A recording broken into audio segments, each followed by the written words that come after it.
Bonsoir, ravi de vous retrouver pour le dernier numéro de cette mini-série de Gijón à Rio. Et oui, tout a une fin, même les bonnes choses.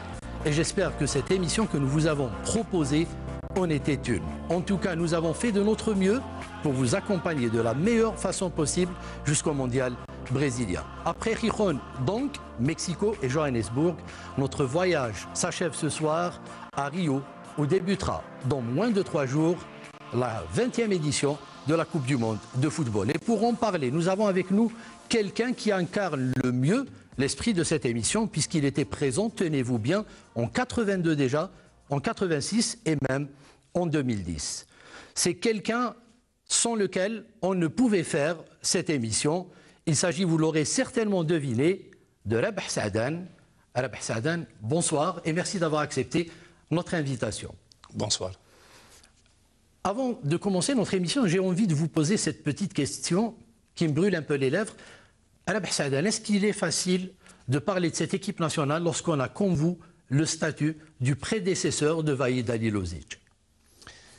Écoutez, sincèrement, pour un technicien comme moi, qui a une grande expérience donc, dans la formation et aussi dans la direction des équipes nationales, au contraire, donc, normalement, je fais profiter tous les spectateurs et téléspectateurs de mon expérience et de ma capacité à analyser objectivement, le plus objectivement possible, donc, le parcours d'une équipe nationale ou d'un club.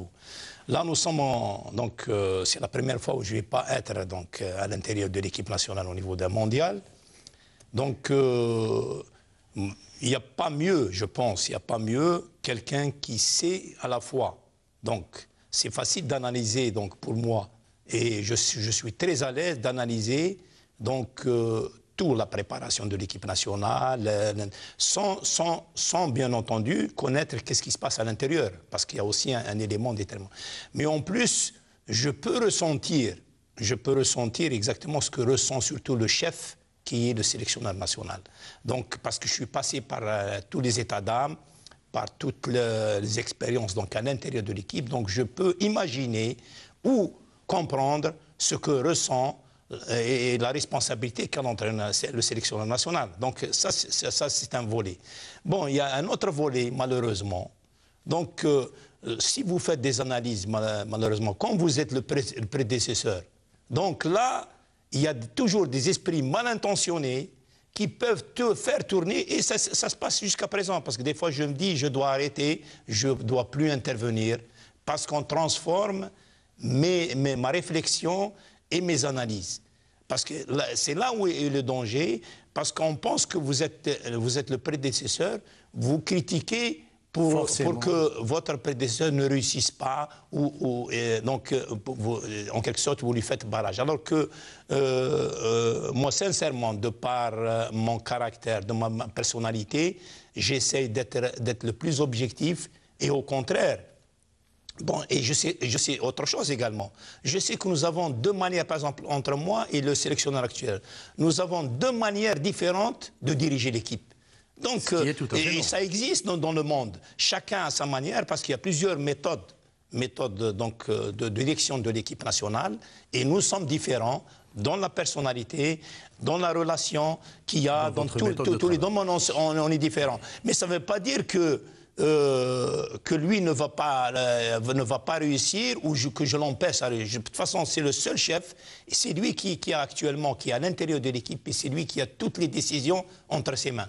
Donc, les choses sont là, et j'espère que mes interventions vont permettre d'éclairer seulement l'opinion publique et le public sportif. En tout cas, je vous rassure, coach, notre émission a pour but d'abord de rendre hommage à ces gens qui ont permis à cette équipe d'être présente au Mondial depuis 82, et puis, dans un deuxième temps, apporter certains éclairages sur cette sélection qui s'apprête à vivre l'aventure brésilienne. Il n'est question ni de faire le procès d'un tel, ni de défendre une autre personne. Ici, c'est surtout le service public, donc l'utilité publique. Je vous rassure pour ça.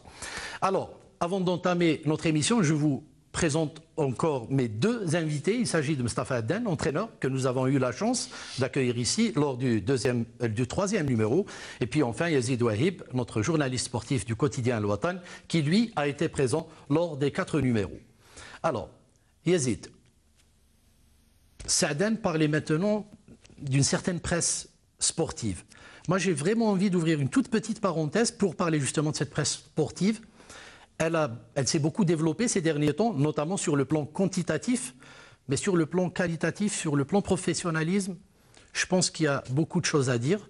J'aimerais avoir votre regard, vous qui êtes dans le domaine depuis très longtemps, et puis quel impact pourrait avoir cette presse justement, aussi bien sur l'équipe nationale, puisqu'il s'agit de l'équipe nationale ce soir, que sur le football national d'une manière générale.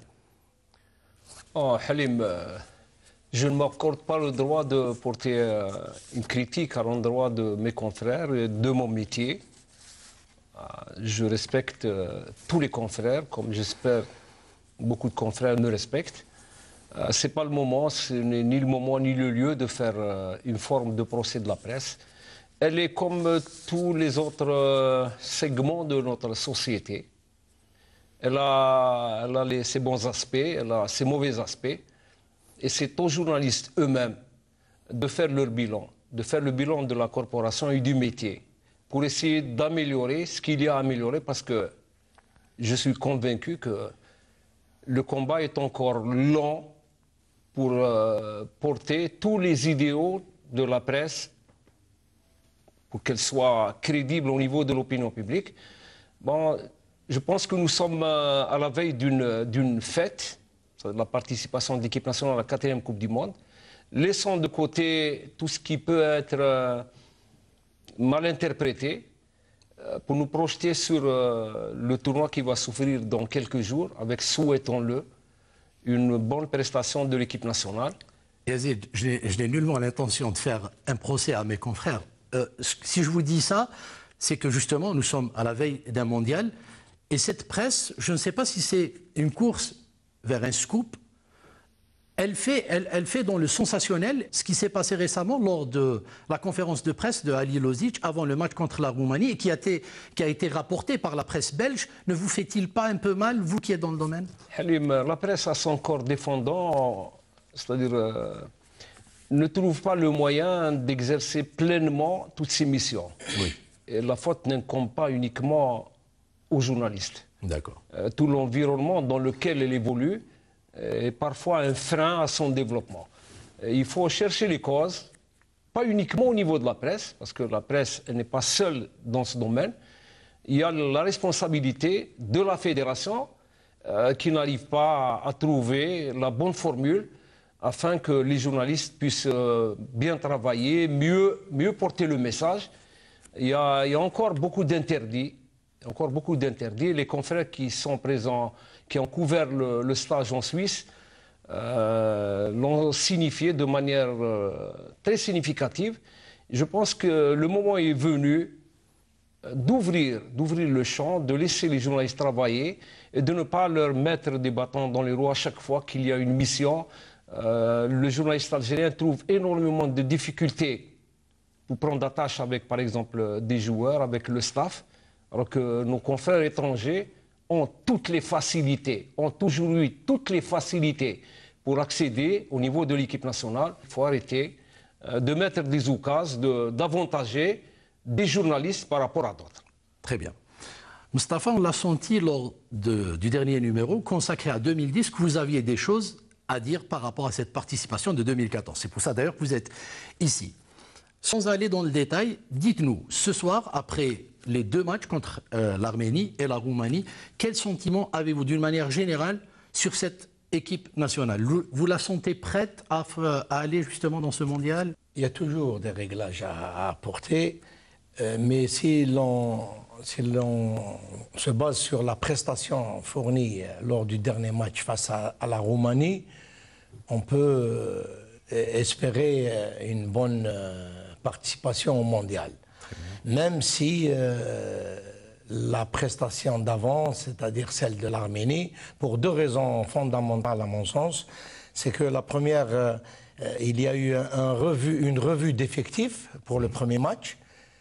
Or, c'est les 2 seuls matchs qui restent pour rentrer dans le vif du sujet, ce qui est, de mon point de vue, insuffisant, mais certainement pour beaucoup d'autres raisons, parce qu'il n'est pas aussi facile de trouver des sparring partenaires quand on ne s'est pas pris notamment à l'avance.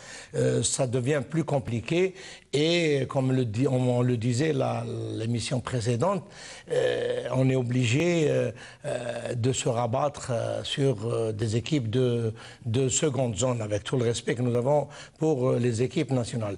Donc honnêtement, et c'est un peu le sentiment des gens de la rue, la prestation de l'Algérie face à la Roumanie, elle a réconforté plus d'un. Même si là aussi nous avions eu quand même une idée de ce que sera l'équipe lors de son premier match, parce que le match d'avant, c'était, au risque de me répéter, c'était tout simplement une revue d'effectifs. Ce qui, à mon sens, Cheikh le confirmera certainement, n'est pas... C'est-à-dire le moment n'était pas choisi et qu'il aurait fallu peut-être plus accentuer le travail sur la cohésion d'ensemble de l'équipe, avec bien sûr l'ossature de l'équipe qui finalement est toute désignée. C'est un peu celle qui a débuté au niveau du deuxième match à 2 ou 3 éléments près. Même si la défense a donné beaucoup d'inquiétudes. On y reviendra, je vous rassure, il n'y a pas de problème, on y reviendra. Mais avant cela, et comme le veut la tradition, il faudra d'abord revenir sur la manière avec laquelle cette équipe nationale s'est qualifiée au mondial. Je vous propose de regarder ces images et de revenir juste après.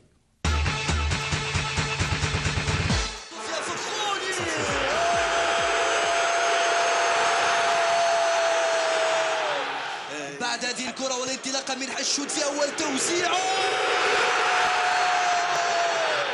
يوضع فوق رأس السوداني الذي لا يتساهل. المتابعة من عدل القديورة. عدل القديورة إلى يسجل ما نقولش يعني نقاط توازن. الارتقاء بين منتخب أصبح آلة هجومية وهذا هو قلنا مجاني. والهدف الأول الإصابة الأولى يتمكن من التسجيل. ممتازة والإصابة وتأتي الإصابة الثانية. سيرها بذكاء كبير وحذاري ومبلحي. يلقي هذه الكرة غلام والهدف الأول مسجل في وقت متميز. يولي يتولد في هذه الكرة جبور ذكية والهدف الثاني على السوداني. وأيضا كرة خطيرة من يفعلها في هذه اسلام سليماني الذي عاد إلى الخلف. زعبو اسلام سليماني ما فيش وضع تسلل. يلا يا اسلام في قصة كأس العالم السابقة بظرف أقل من غلاس بدنيا أنت في أحسن أحوالك. الثالث بقدم البديل غلاس. ذكية هذه الكرة ذكية والهدف الأول المنتخب الوطني في رقم 2 اللي هو توا جيزيمانا فابريس. تمريرة ذكية هذه الكرة سوداني والهدف الأول. كرة ثمينة جدا تمريرة رائعة جدا في العمق للسوداني. السوداني وجه لوجه يتمكن من تسجيل. Alors, messieurs, qu'est-ce qui a changé avec l'arrivée de Vahid Halilović? C'est quoi le style Vahid Halilović déjà? Ça a changé parce que il y a beaucoup de choses qui ont changé. Parce qu'il m'a dit que dès le départ, je vous ai dit que le mode de direction de Vahid se diffère de ce que, par exemple, du mode... Parce que dans le football, il y a 3 formes de direction de l'équipe. Il y a une forme où le chef est autoritaire et c'est lui qui décide tout. Donc c'est lui qui décide, qui prend toutes les décisions et qui les décide tout seul. Qui dicte sa loi. Aussi bien à son staff, au staff médical et aux joueurs. Donc il a une vision et il n'accepte pas qu'on remet en cause toutes les décisions qu'il prend. Donc c'est des décisions unilatérales. Il y a une deuxième méthode qu'on appelle la méthode du laisser-faire. Moi, je parle sur le plan pédagogique. Laisser faire, c'est-à-dire que tu peux laisser l'équipe, donc là, tu ne sais pas qui c'est le chef et tout, et donc ce n'est certainement pas la bonne méthode de direction de l'équipe pour un entraîneur. Et vous avez également la méthode, ce qu'on appelle la méthode démocratique. Démocratique, c'est-à-dire que vous ouvrez, donc à l'intérieur de l'équipe, il y a toujours un chef, le chef est là, mais il a une concertation qui se fait, soit avec son staff, où il a des avis, ce sont des gens très compétents à tous les niveaux, médical et technique, et également avec les joueurs, où il y a des cadres de l'équipe, où il y a également, donc à tout moment, donc vous discutez, le débat est ouvert. Mais la dernière décision revient toujours au chef principal, qui est l'entraîneur en chef. Donc voilà les deux méthodes. Donc Vaïd est venu, donc c'était complètement... Totalement. Donc il fait abstraction des sentiments des joueurs, des sentiments du staff, et il y va, y compris dans sa communication. Lui, il est là avec la presse, avec tout le monde. Je pense que c'est son caractère, c'est sa personnalité qui est comme ça. Il fonctionne comme ça, et il réussit comme ça, ou il ne réussit pas comme ça. Voilà.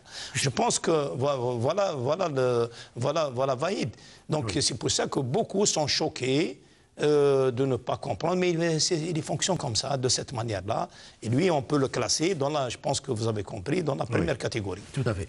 Lors de ces qualifications, Mustapha, ce n'était pas le cas au départ. Hein. Lorsque Vaïd Halilovic a enregistré de bons résultats lors de ces qualifs, justement, beaucoup ont dit, pour une première fois, l'Algérie arrive à s'imposer à l'extérieur, arrive à marquer beaucoup de buts, ce qui n'était pas vraiment le cas auparavant.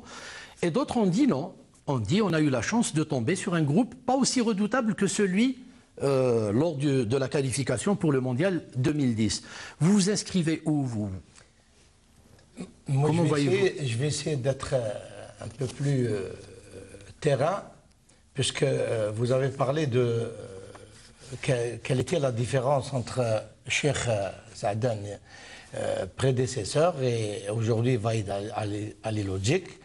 Moi, je me référerai uniquement à la réalisation des scores sur le terrain. Oui. Aujourd'hui, après les 2 derniers matchs que nous avons vus, préparatifs au Mondial, je peux dire, sans risque de me tromper, que l'équipe a évolué à un certain point. Dans la mesure où nous avions un problème extraordinaire, exceptionnel, c'était que l'équipe finissait très très mal ces matchs. Sinon, on se réfère à la CAN, où le premier match, la Tunisie, nous étions à égalité. Vous allez très vite, Mustapha. Restons un peu sur les qualifs. C'est prévu. Nous allons parler justement de cette Coupe d'Afrique des Nations. Je vous parle de ses débuts, lors de ces éliminatoires. Oui, pardon. Tout le monde avait applaudi à l'époque. Allez-y. Chauffe, je vais compléter un peu ce que... Chauffe. D'abord, il y a eu la période qui a duré 2007-2010. Oui. Où là, nous sommes partis de... Je dirais, il faut se remettre. En 2007, l'équipe nationale ne se qualifiait pas, même pas en Coupe d'Afrique, puisque 2006-2008, nous n'avons pas été en Coupe d'Afrique. Nous étions absents, tout à fait. Et nous étions absents du Mondial. Et de la Coupe d'Afrique. Voilà. Donc il faut se replacer d'abord dans cette situation-là. C'est-à-dire, on est revenu du presque néant. Tu ne te qualifies pas dans les... C'est comme maintenant les équipes de jeunes. Oui. Elles ne se qualifient pas dans les coupes finales de la Coupe d'Afrique et de la Coupe du Monde. On ne peut pas avoir d'un potentiel de haut niveau avec les gens qui sont ici. Pour le moment, je dis. Oui. Donc voilà la situation. On a commencé à la fin 2007 et progressivement, donc on a essayé de monter une équipe. Et à l'époque, voilà ce qui est... Parce que c'est l'effectif. L'effectif qu'on avait avant, d'abord, il faut se remettre. On sortait des années noires de l'Algérie. Qui c'est qui voulait venir dans l'équipe nationale? Parmi les émigrés, notamment les joueurs émigrés. Oui. Donc qui c'est qui voulait? Il y a très peu qui sont embarqués pour venir en équipe nationale. Il fallait la reconstruire, cette équipe. Parce qu'il n'y avait ni l'organisation, ni les moyens financiers, oui. Tout n'existait pas au niveau de la fédération. Donc la fédération était d'ailleurs en conflit avec le ministère de la Jeunesse et des Sports. Oui. Et donc, on a vécu cette situation. Et donc, il y avait restrictions financières énormes.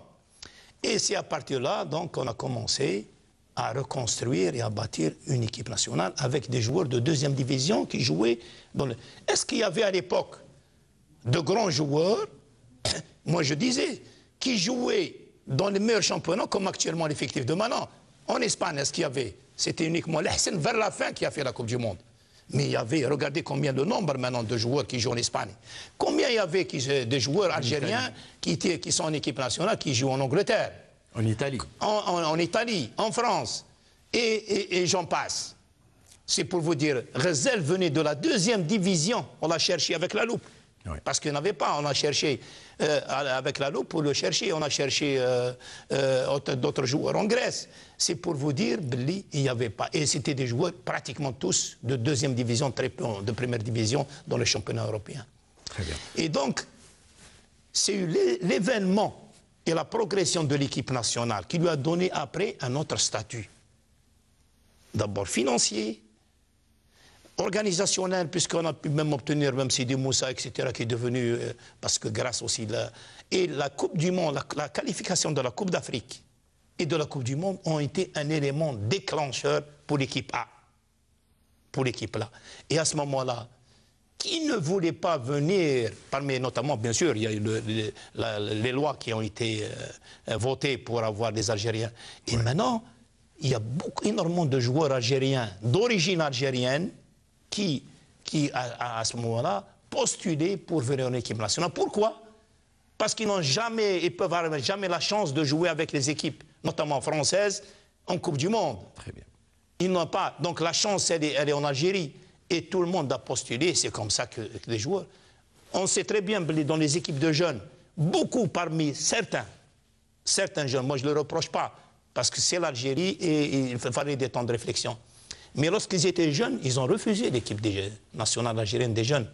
Pour différentes raisons, parce qu'on n'était pas organisé, parce qu'on n'était pas... Mais dès que l'équipe nationale a eu un statut véritablement organisationnel de haut niveau, bien sûr, la demande zide financièrement. Maintenant, on est dans des conditions idéales. Vous voyez la différence où est-ce qu'elle est? Oui. D'abord, à ce niveau-là. Oui. À ce niveau-là. La deuxième, n'oubliez pas, il y a eu une transition malheureuse qui n'a pas été préparée. Je lance. C'est, lorsque je devais arrêter, on aurait dû préparer. Bon, on a ramené précipitamment. Bon, il était derrière déjà, mais c'était Ben Chikha. Parce qu'il y a eu, on oublie aussi cette période. Et il ne pouvait pas réussir parce que la transition était difficile pour lui. Il était très mal préparé. Il était très mal, alors que là, on aurait dû, par exemple, l'amener à côté de moi, faire sa préparation avant, lorsque je quitte, le relais se fait normalement. Non, là aussi, ça ne s'est pas fait. Comme ça ne s'est pas fait entre Ben Chikha et Vaïd. Et après, bon, lui, il est arrivé. Donc, il a utilisé la méthode. Parce qu'il ne faut pas oublier, moi, il a d'abord cassé l'équipe. Moi, je regrette. L'équipe, il avait une ossature. Bon, ils étaient saturés. C'est vrai qu'ils sortaient d'une longue période. D'une très longue... Là, on revient un petit peu. D'une très longue période. Parce qu'on a fait double qualification. On a fait le premier tour et après le deuxième tour. Oui. Qui était extrêmement difficile, surtout sur le plan, même le public a vécu pendant 4 jours, notamment entre le dernier match de Qahira ou Hada, qu'ils ont vécu qu'est-ce qu'il y avait la pression. Et là, donc dans ces phases-là, ces phases-là, les joueurs ont été ça. Pendant 3 étés, ils n'ont pas eu de repos. Moi, je me souviens du premier été où on a joué 4 matchs pour le mois de juin, 4 matchs qualificatifs, parce que le calendrier était restreint. Il fallait les jouer. On a joué 4 matchs internationaux qui ne s'est jamais passé dans le calendrier de la CAF et de la FIFA. C'est pour dire tout ça, la charge, les joueurs ont baissé. Parce qu'il y a eu tout de suite, chauffe. Moi, j'ai fait la remarque. C'était la fin d'un cycle. Non, excusez-moi. Sur le plan méthodologique, moi, je suis intervenu au séminaire FIFA-CAF lorsque j'ai quitté. J'étais dans le staff et la fédération m'a envoyé à Qahira pour faire le bilan. Et je leur ai dit, monsieur, comment on sort d'une Coupe du Monde? Immédiatement, vous rentrez, vous faites la qualification, on rentre à la Tanzanie. Oui. Même pas le temps de repos qui a été respecté, plus le temps de reprise, surtout le temps de reprise. Vous savez qu'est-ce qu'ils m'ont dit? Ils m'ont dit, monsieur Sader, vous avez parfaitement raison. parce qu'on vient de faire une semaine avant la réunion avec les directeurs techniques et les entraîneurs nationaux de l'Europe, ils ont posé la même question. Et depuis, ils ont changé, c'est pour ça qu'ils ont changé. Comme on a autre chose également qui a été positive, on a enlevé la Coupe d'Afrique, l'année de la Coupe du Monde. Nous l'avons décalé. Et par exemple, maintenant Vahid, enfin l'entraîneur national, il a eu largement 6 mois pour se concentrer uniquement sur la Coupe du Monde. Et ça, aucun entraîneur n'a eu la chance d'avoir ça. Parce que l'année, si vous jouez en janvier, février, la Coupe du Monde, croyez-moi que vous avez l'impression... Souvenez-vous des problèmes que j'ai eus lorsque j'ai fait la préparation dans la région de Toulon. C'est pour dire que lorsque vous travaillez directement, vous êtes à l'aise directement sur la Coupe du Monde, comme font toutes les équipes européennes, ou l'Amérique, ou l'Asie. Jamais il y a la compétition continentale qui se fait la même année, ou surtout à 3 mois de la Coupe du Monde. C'est pour dire que beaucoup de choses ont avancé dans l'organisationnel. Très bien, nous l'avons très bien compris, M. Hassanan. Alors, Mostafa Haddan, pour revenir à cette équipe 2014, justement, les débuts de Vahid, dans ces qualifications, justement. Oui, au début, tout le monde applaudissait, hein, on réalisait de très bons résultats. Oui, si l'on se réfère à cette qualification, au match joué, nous pouvons dire, sans risque de nous tromper, qu'il y a eu également progression. Mais même déjà, à ce stade de qualification, nous avons eu un match qui a été extrêmement difficile, c'était le Mali. Difficile dans la mesure où, pour réitérer ce que je voulais dire tout à l'heure, c'est que l'équipe éprouvait d'énormes difficultés en fin de match et n'arrivait pas à gérer les fins de match. Et le match du Mali, on est la preuve. Nous avions perdu au match aller au Burkina Faso. Nous menions à la marque. Et on s'est fait remonter dans les dernières minutes du match, dans les instants ultimes du match. Ce qui est arrivé aussi, vous m'aviez dit que j'allais trop vite, ce qui est arrivé également en phase finale de Coupe d'Afrique. La Tunisie, nous étions à égalité, les changements intervenus, c'est un constat, comme vous dites, on n'est pas là pour faire le procès de X ou Y, et nous perdons le match dans les derniers instants, avec le coaching qui a été exécuté de part et d'autre. Oui. Il était gagnant côté Tunisie. Nous avions joué la Côte d'Ivoire. Nous menions 2-0. Et on se fait remonter à 2-2. Le Togo, c'était pareil. Donc, je peux vous citer d'autres matchs encore. Oui. Il y avait un problème de gestion de fin de match qui était bien sûr dû en premier à l'entraîneur et également aux joueurs sur le terrain. Pour aller très vite, Yazid, beaucoup ont réclamé un peu la tête de Vahid après cette Coupe d'Afrique des Nations. Et pourtant, on l'a gardé. Et il est arrivé quand même à qualifier cette équipe nationale au mondial. Et les Algériens, lorsque vous leur demandez entre une Coupe d'Afrique des Nations réussie et une qualification en Coupe du Monde, c'est clair qu'ils vont vous dire une qualification en Coupe du Monde. Est-ce qu'on a eu raison, en fin de compte, de l'avoir gardé? Oui, je pense qu'il était difficile de procéder au changement du sélectionneur après la Coupe d'Afrique et avant la Coupe du Monde. Il faut savoir que Ali Lozic a été recruté pour apporter un plus à l'équipe nationale. Après la CAN 2010 et la Coupe du Monde 2010, l'Algérie aspirait à réaliser de bien meilleurs résultats. Aujourd'hui, après 3 ans de présence à la tête de l'équipe nationale, effectivement, il a rempli son contrat en termes de résultats. L'équipe nationale est qualifiée à la Coupe du Monde. Mais je pense que il y avait un niveau d'exigence par rapport à l'engagement fait par la fédération pour le recruter et faire appel à une flopée de très jeunes joueurs de très bon niveau, comme l'a dit M. Saadane, qui jouent dans des championnats très forts en Europe, en Espagne, en Italie, en Angleterre. Je pense que le niveau d'exigence n'a pas été totalement rempli. Parce qu'en 3 ans, avec tout l'investissement humain, financier, déployé par la fédération, je pense que l'Algérie n'est pas encore, par exemple, au niveau du Ghana, qui aspire, par exemple, à disputer les quarts de finale de la Coupe du Monde. nous, on est en train de rêver de franchir le premier tour. Oui. Je pense qu'il faut être juste et objectif. Ali Lodzic a rempli son contrat. Il ne lui était pas demandé de gagner la Coupe du Monde. Il lui était demandé de qualifier l'équipe nationale à la Coupe du Monde. C'est fait. On ne va pas dire que ça a été fait dans la facilité, mais ça a été fait. Il y a eu des aspects positifs. L'équipe nationale a marqué des buts, surtout à l'extérieur. Elle est présente au rendez-vous, mais le grand défi, ça va être la Coupe du Monde. Si elle réussit une grande Coupe du Monde, ça veut dire que les 3 années passées à la tête de l'équipe nationale ont été bénéfiques à celle-ci et à son sélectionneur. Et si par malheur, l'équipe nationale ne franchit pas le premier tour, n'ayons pas peur des mots, on pourra dire que c'est pratiquement un échec. Parce qu'il est aujourd'hui, de mon point de vue, plus facile de se qualifier à la Coupe du Monde que de remporter la CAN, la Coupe d'Afrique des Nations. Très bien. En tout cas, l'Algérie se qualifie pour la 4e fois à ce mondial. Et pour le préparer, il n'y a pas grand-chose à se mettre sous la dent. À peine 3 matchs, dont un contre la Slovénie le 5 mars dernier et les 2 derniers matchs que vous venez de suivre cette semaine contre l'Arménie et la Roumanie. Je vous propose de suivre ça en images et de revenir juste après.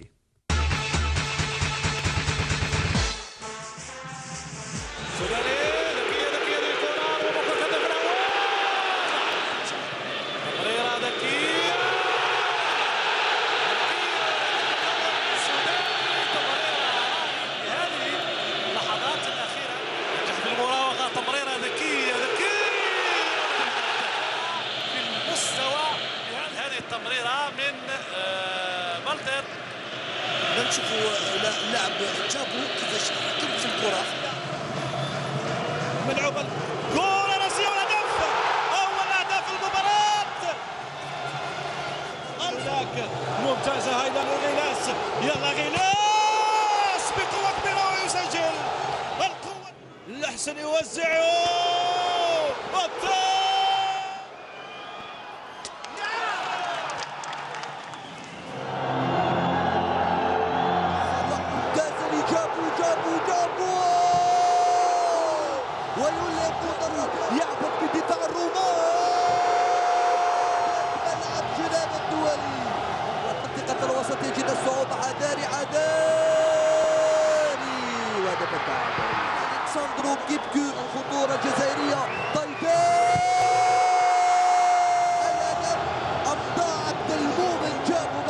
Alors, avant de parler de ces matchs, messieurs, permettez-moi de revenir sur le casse-tête de tout sélectionneur avant le mondial.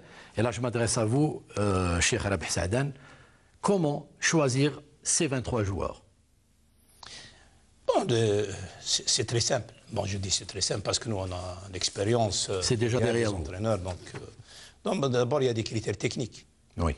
Il y a des critères, d'autres critères également, des gars qui sont intéressants également, même au sein du groupe. Même s'ils ne sont pas, moi j'ai payé en Coupe du Monde, des gens qui étaient en B-Fort, mais qui, je savais qu'ils n'allaient pas jouer, mais qui sont très importants dans le collectif, dans la dynamique, ce qu'on appelle sur le plan sociométrique, dans la dynamique de l'équipe. Ça, c'est clair. Les critères techniques sont les suivants. C'est d'abord la composition par poste, pour ne pas être pris au dépourvu. Parce que moi, je dis toujours à mes adjoints à l'époque, je dis lorsqu'on rentre dans un match, il faut réfléchir suffisamment à l'avance pour dire, tu peux avoir tout dans un match, tu peux avoir toutes les difficultés que tu as. Admettons, tu as 3 blessés qui tombent. Il faut savoir, donc avoir réfléchi pour réagir immédiatement à toutes les situations. Donc les situations difficiles, il faut les prévoir et les mettre en. Donc c'est ça le cas. Et là, on se comprend, tous les entraîneurs, par exemple, qui vont participer à la Coupe du Monde, mettent 3 gardiens, donc à peu près 7-8 joueurs en défense. Le milieu qui est maintenant la plaque tournante, donc on met toujours 8 joueurs en moyenne. Et devant, donc 4 à 5 joueurs. Voilà, des fois 3, 4, 5. Donc ça dépend de l'effectif. Là, on revient toujours à ce moment-là du potentiel que vous avez entre les mains. Et voilà là. Donc il y a une décomposition d'abord dans les compartiments et après par poste. Ouais. Donc répartition. Donc voilà comment. Donc au niveau de chaque poste, il y a une répartition. À ce moment-là, c'est vrai que maintenant, La problématique qu'a eu l'entraîneur sélectionneur cette saison, c'est qu'il a un effectif. Il y a beaucoup de joueurs très riches. Très riches. Donc, au point où il y a eu beaucoup de difficultés, il y a eu beaucoup de difficultés à choisir d'abord les 25. Justement. Parce que lorsque vous voyez, après les 25, combien de bons joueurs sont restés derrière, oui. Vous posez la question. Moi j'ai pensé par exemple à Karim Ziani, j'ai à Boudepouze, elle a le meilleur joueur d'Asie actuellement qui était un Belhaj, etc., etc. Et donc il y avait des gens qui avaient aussi, bon, parce que là il faut respecter le choix de l'entraîneur qui vit et qui est le seul décideur. Mais moi je vous dis, qu'est-ce qu'on a laissé derrière? Tout à fait. Mais véritablement qui avait le potentiel d'avoir leur place. On revient à Doha qui a été écarté, à... Comment il s'appelle, tout le monde, à la Gdioura. Donc vous voyez, jamais on a eu depuis très longtemps un effectif aussi riche. D'une compétition comme ça, on laisse de grands talents. Justement, vous me tendez la perche pour poser la question à Mustapha, justement. Alors on a parlé, puisqu'on était dans un groupe de 30, puis de 25, 24, et puis on a choisi les 23 joueurs qui vont faire le déplacement. Ceux qui ont plus fait couler beaucoup d'encre, c'est la mise à l'écart de Doha et de Adlin Gdioura. Je ne voudrais pas dire pour compléter, cher, oui. Parce que c'est plus l'inverse. Mais le critère fondamental, le premier, il a été cité par Cheikh, c'est le critère technique. Pour arrêter votre liste. Bien sûr, il y a les critères qui ont été cités par la suite, l'harmonie du groupe. Donc tout ça, c'est des paramètres fondamentaux. Mais ça reste toujours une sélection, ça reste toujours, j'allais dire même subjectif, dans la mesure où elle répond à la philosophie de l'entraîneur. C'est clair. C'est pour ça que vous avez 40 millions d'Algériens qui ont chacun une équipe dans la tête. Oui. Donc ça, je dirais qu'on ne peut pas discuter vraiment des choix opérés, pour ce qui me concerne. Oui. Maintenant, vous me posez l'autre question bien précise, c'est la mise à l'écart de Doha. Sans mettre en doute la valeur de quiconque, moi je dis que ce n'est pas une mise à l'écart logique. Je m'exprime sur du palpable. Si on prend la fiche technique du joueur, il a plus joué en équipe nationale que Cédric, pour ne pas le nommer, qui est maintenu. Donc la question est posée et par tout le monde. Ça reste une énigme et on voudrait bien que, bon, aujourd'hui c'est plus le moment parce qu'on fonce tout droit en Coupe du Monde, mais des explications devraient être données Pour Adlin Gdioura, Vaïd a préféré Yebda. Il était logé, à mon sens, il était logé à la même enceinte que Yebda. Oui. Il a fait un choix entre les deux, mais j'ai été surpris. Pourquoi? Dans la mesure où Adlin Gdioura a joué le match de l'Arménie. Et sur le plan physique, il ne s'en est pas fait ressentir. Et il a joué à peu près normalement. C'est douloureux de faire un choix entre deux et il a opté pour Yebda, pour le temps qu'il a joué contre la Roumanie, a aussi montré de bonnes choses. Hein. Oui, il a montré de bonnes choses, même s'il a joué très peu. Mais je vous disais, c'est subjectif à la fin. Tout à fait. Ça répond au comportement de l'entraîneur. Très bien. Alors, analysons un peu cette équipe compartiment par compartiment. Dans les bois, nous avons Raïs Mboulhi, Lamine Zimamouche et Mohamed Cédric. Qui voyez-vous en numéro 1, M. Saadane? Non, je pense que c'est clair. Dans la tête de la sélection nationale, c'est... Raïs Mboulhi, lui, il l'a dit. Puisque maintenant, la composition à 90% qui a joué contre la Roumanie, c'est cette composition qui va jouer. Donc peut-être il y aura un ou deux remaniements d'ici le match de Belgique. S'il n'y a pas encore... Vous auriez opté, vous aussi, pour Raïs Mboulhi? Bon, c'est difficile à dire comme on vient de vous le dire, parce qu'il faut avoir vécu, il faut savoir les conditions si le gardien il est en forme actuellement. Parce qu'effectivement, si on analyse les éléments subjectifs, de loin, techniquement, celui qui a le plus d'expérience et qui a le plus joué en équipe nationale, c'est Mboulhi. Tout à fait. Donc c'est clair. celui qui a joué la Coupe du Monde, la dernière Coupe du Monde, c'est Boulhi. En plus, il est revenu dans son club. Il vaut mieux. Donc, on a dit l'expérience, on a dit la forme sportive, on a dit toujours des critères techniques qui répondent. Oui. Donc, Zid, c'est la complémentarité avec la défense. C'est quelqu'un qui a l'habitude de travailler avec sa défense, malgré qu'elle a changé. Oui. Mais c'est pour dire, voilà les repères. Les repères, c'est la stabilité de l'équipe et de l'effectif. Si on peut le faire, c'est ça qui donne des... Bon, on reviendra sur cet aspect-là. En défense, on a Karl Medjani, Aïssa Mandi, Majid Bouguera, Fawzi Roulam, Rafiq Halish, Saïd Belkalem, Yassine Kadamouro, Jamil Mesbah, Mehdi Mostafa. C'était prévisible, Yazid? Pas de surprise en défense? Non, pas uniquement en défense. Dans le groupe du manager général, je pense qu'il n'y a pas eu de surprise puisque c'est les joueurs qui ont l'habitude d'évoluer au cours de ces derniers mois. Et pourtant, pardon, Yazid, c'est le souci majeur de cette équipe. Elle n'est pas rassurante en défense. Ça, c'est autre chose. Oui. Elle n'est pas rassurante. Bon, parce que on va au-devant de difficultés. Oui. Il s'agit de Coupe du Monde. On va jouer contre des équipes qui sont bien préparées, constituées surtout de très bons joueurs de qualité, notamment la Belgique. Ah. Sur ce que nous avons vu, par exemple, contre la Roumanie, c'est vrai qu'il y a des inquiétudes à nourrir concernant le compartiment défensif, notamment dans son axe.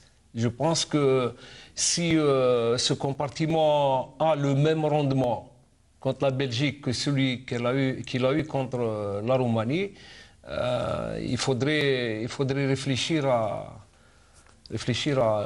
ne pas prendre trop de risques. Tout à fait. Parce qu'au bout, il peut y avoir beaucoup de buts du côté de la Belgique. Voilà. Je pense que le compartiment défensif, il est ce qu'il est. Il est constitué pratiquement de joueurs de 2 ou de 3 niveaux. Si on prend par exemple le cas de Fawzi Roulam, c'est un joueur qui est au-dessus de la moyenne. Oui. Il a fait une excellente saison avec le Napoli. Comparativement à ses autres équipiers du compartiment défensif. Tout à fait. Mais là, c'est le mieux en forme. Mais là, c'est de la responsabilité du sélectionneur national de trouver le jour J, la bonne formule et les bons éléments qui puissent permettre à l'équipe nationale de ne pas encaisser de but. Très bien. Alors, pour aller très vite, je vais vous citer les joueurs qui vont évoluer dans le milieu de terrain et les attaquants en même temps. Et je vais vous dire pourquoi. Donc, on a Sofiane Ferrouli, Safir Taider, Methil Hassan, Abdelmoumen Djabou, Yassine Brahimi, Hassan Yebda, Nabil Ben Talib et Riyad Mahrez. Et en attaque, on a Islam Slimani, Hilal Soudani et Nabil Ghilas. Mahrez, Riyad Mahrez, Ben Talib, Brahimi, Djabou, tous peuvent aussi être dans la catégorie des attaquants, Sadan. Donc c'est très riche quand même devant, ce qui n'est pas un peu le cas derrière. Véritablement, nous avons la chance d'avoir un potentiel milieu offensif de très très haute et une concurrence féroce. Oui. C'est une bonne chose pour le groupe. Parce que si vous comptez, bon, vous avez le nombre, on ne peut pas, vous l'avez, mais si vous comptez le nombre de postes, il y en a très peu. C'est pour vous dire, ça va être très serré. Très serré, avec une qualité. Et là, l'avantage qu'on va avoir, nous allons avoir également un banc. Ça fait longtemps qu'on a un banc très riche. C'est-à-dire que vous n'avez plus à vous poser de questions. Si vous voulez faire rentrer un gars à n'importe quel moment pour blessure ou pour autre, le gars qui va rentrer, il va être de la même valeur que le titulaire. Et c'est un avantage pour l'équipe nationale. Lors des 2 derniers matchs, Mostafa, que vous avez suivi de très près, qu'est-ce qui vous a le plus plu dans cette équipe et qu'est-ce qui est quand même sujet à certaines craintes de votre part? Comme tout le monde, un peu l'appréhension vient un peu du compartiment défensif qui n'a pas été complémentaire dans son axe. Vous auriez joué par exemple avec un Mostafa comme arrière droit comme il l'a fait lors du match contre la Roumanie? Là, c'est vous qui allez un peu vite. Ah, pardon. Pardon. Non, mais allez. D'abord, au niveau de l'axe, nous avons vu un peu de... Il n'y avait pas de complémentarité entre Bouguera, qui est le pivot numéro 1, et qui a joué avec lui, Kadamouro. Moi, je pense qu'il faut remodeler, mais ça reste bien sûr, nous sommes là que pour donner des points de vue. Remodeler et d'abord l'axe, adjoindre à Bouguera peut-être Medjani. Karim qui Medjani, devrait reculer un petit peu, puisqu'il a fait un peu le travail d'essuie-glace devant la défense. Mostafa, il n'a pas été bon. Honnêtement, avec tout le respect que nous avons pour le joueur, Mostafa, toutes les offensives roumaines ont été amenées du côté, du flanc droit, du côté gauche roumain. Et le but encaissé, si vous avez vu, la défense était trop plate. Ils étaient 4 là. Et Mostafa avait la chance d'être un peu décalé. Ça veut dire que quand il y a eu le 1-2 très bon, il a éliminé un, mais en fait, il a éliminé tout l'axe. Ils étaient au nombre de 4. Mostafa, qui était décroché de 3 mètres, a vu l'action, il s'est précipité de lever le bras. Or, lui, il pouvait couvrir largement. Il serait parti dans la course en diagonale pour couper bien sûr, et retarder l'action du joueur roumain, de façon à permettre aux autres défenseurs de se replacer, ce qu'il n'a pas fait. Il a marqué un temps d'arrêt, il a levé le bras. Or, il n'y avait pas de position d'enjeu, puis il est parti, c'était largement trop tard. Yazid Mostafa n'est pas un arrière-droit de métier. On a Aïssa Mandi, on aurait pu opter pour Aïssa Mandi. J'ai l'impression qu'on tâtonne encore, on n'arrive pas. C'est les choix du sélectionneur. Il est le mieux placé. Il a eu la possibilité de suivre pratiquement tous ses joueurs au cours de ces derniers mois. Et moi, j'ai tiré un enseignement au cours des 10 derniers matchs. Je pense que nous allons nous présenter avec la défense la plus faible que l'Algérie a possédée au cours de cette dernière décennie. Très bien. C'est pour moi. Nous sommes en danger avec les éléments qui vont jouer dans le compartiment défensif, mis à part Roulem, qui est vraiment un joueur de top niveau. Sinon, au niveau de l'axe, je pense qu'on ne pouvait faire pire qu'avec ce qu'on a aujourd'hui. Alors, comme on est un peu pris par le temps, très rapidement, si on devait analyser ces 3 équipes, Belgique, Russie et Corée du Sud. On ne peut pas parler dans l'absolu de points forts et de points faibles. C'est vrai que la Belgique est présentée comme l'épouvantail de ce groupe et de cette Coupe du Monde. Parce que c'est une sélection qui possède énormément de joueurs de qualité, surtout au niveau du milieu de terrain et de l'attaque, sans oublier sa défense, qui est aussi son point fort. Nous parlons de Coupe du Monde. On ne peut pas se projeter sur le match, comment il va être. Tout à fait. Quelle va être la réaction de l'équipe nationale en Coupe du Monde en Afrique du Sud, après un match moyen contre la Slovénie. Les gens avaient prédit une défaite par un score lourd contre l'Angleterre. En fin de compte, l'équipe nationale a produit ce soir-là un de ses meilleurs matchs. Tout à fait. Contre une équipe de très bon niveau, l'Angleterre. Et je pense qu'il ne faut pas trop faire de pronostics. Il s'agit de matchs de Coupe du Monde qui avait dit que l'Algérie allait battre l'Allemagne et le Chili. Ça peut se reproduire. Le football n'étant pas une science exacte, il serait prématuré et hasardeux de dire que nous allons prendre des cartons. Je mise sur la volonté, la motivation des joueurs pour que le jour des 3 matchs, ils seront au top de leur niveau et surtout sur le plan psychologique pour apporter les réponses sur un plan moral qu'ils ne pourront peut-être pas apporter sur un plan technique ou tactique. Très bien. Et j'ai mis des doutes. J'espère me tromper sur la solidité de la défense. Si en Coupe du Monde, nous ne pouvons pas présenter un bloc défensif de qualité, compact, nous nous mettons en danger. Très bien. Cheikh, vous avez suivi certainement la préparation des autres équipes du groupe H. Quel regard portez-vous justement sur ce groupe d'une manière générale? La qualité, elle est là, donc il y a des problèmes en défense, ça c'est clair. C'est clair. Mais pourquoi? Moi je pense que c'est le désavantage que nous avons, qu'on a eu par rapport aux autres équipes justement qui sont dans notre groupe. Si on prend la Belgique, c'est certainement la meilleure équipe du groupe. Puisqu'elle a été classée meilleure équipe européenne dans l'année sportive, la dernière année sportive, parmi les meilleures. Donc, pourquoi cette équipe elle est meilleure? Parce qu'elle a des individualités comme nous, à tous les compartiments, mais en plus, parce que dans le football moderne, c'est le jeu collectif. Et une défense, elle est bâtie aussi dans la stabilité, dans la continuité, pour produire un collectif cohérent. Et actuellement, ce que nous avons vu, on a fait un seul match, alors qu'on avait les possibilités d'aligner sur le mois minimum 3 matchs, comme le veut le premier tour. Oui. Et répéter, parce que plus on répète, ça va créer au moins, ça va faire revenir la stèle. Et actuellement, le problème est là, ça manque, il y a eu un travail physique énorme, c'est bien, mais il n'y a pas eu un travail, je pense, conséquent, peut-être qu'il va le faire dans les 15 jours qui viennent, conséquent dans la cohésion, surtout tactique, de l'équipe. Il y a un deuxième problème qui se pose, qui est très important que le téléspectateur le... c'est la confiance. Plus tu joues ensemble, plus tu joues de matchs, plus après, entre les partenaires, va se créer une certaine confiance, une certaine cohésion, psychologique notamment.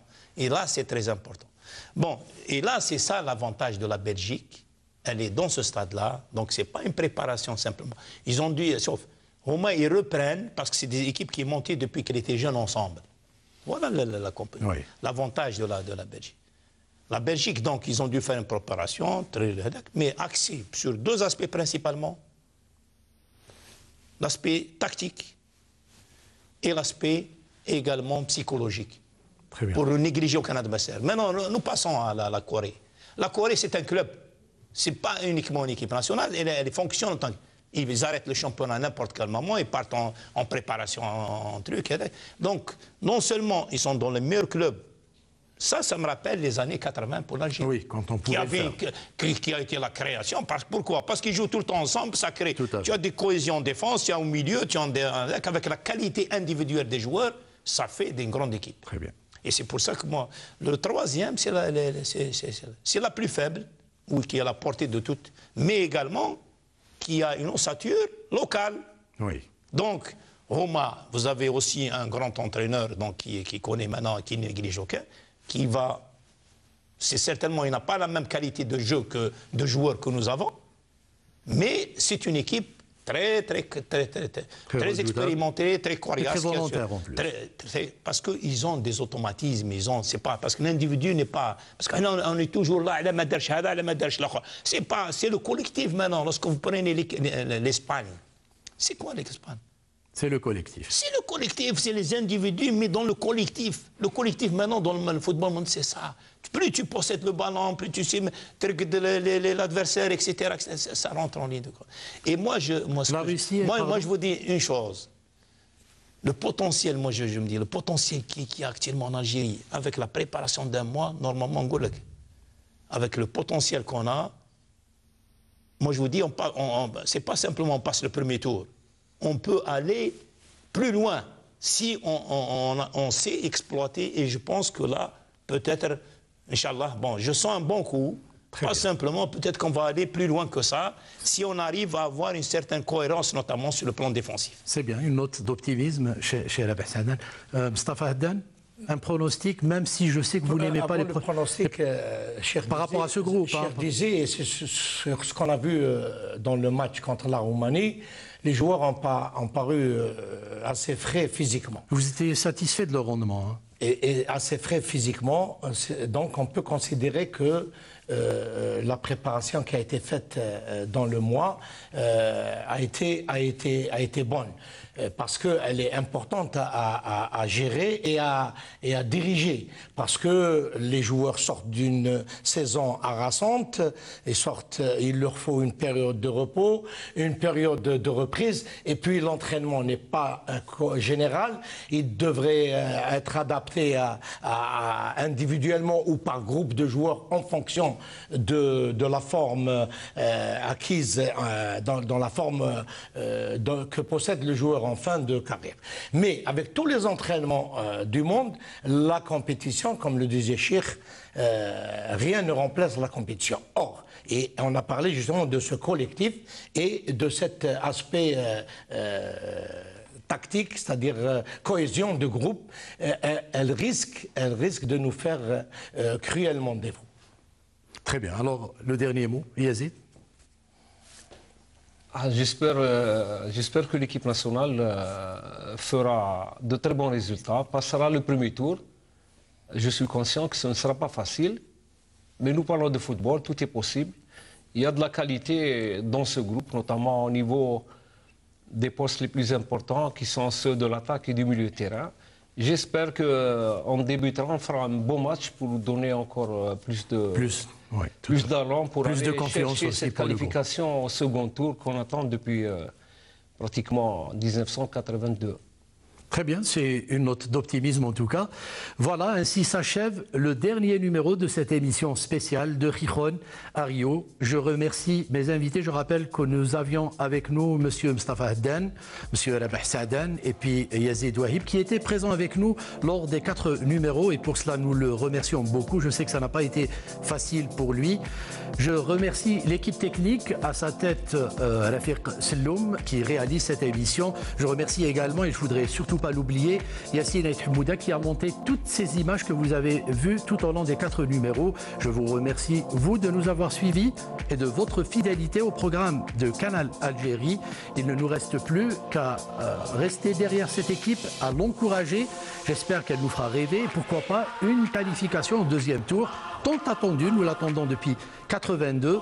Alors soyons optimistes, croisons les doigts. Et pour changer du fameux 1, 2, 3, viva l'Algérie, moi je dirais Tahia al-Jazair. Je vous donne rendez-vous dans une autre émission peut-être. D'ici là, portez-vous bien, gardez le sourire. Au revoir.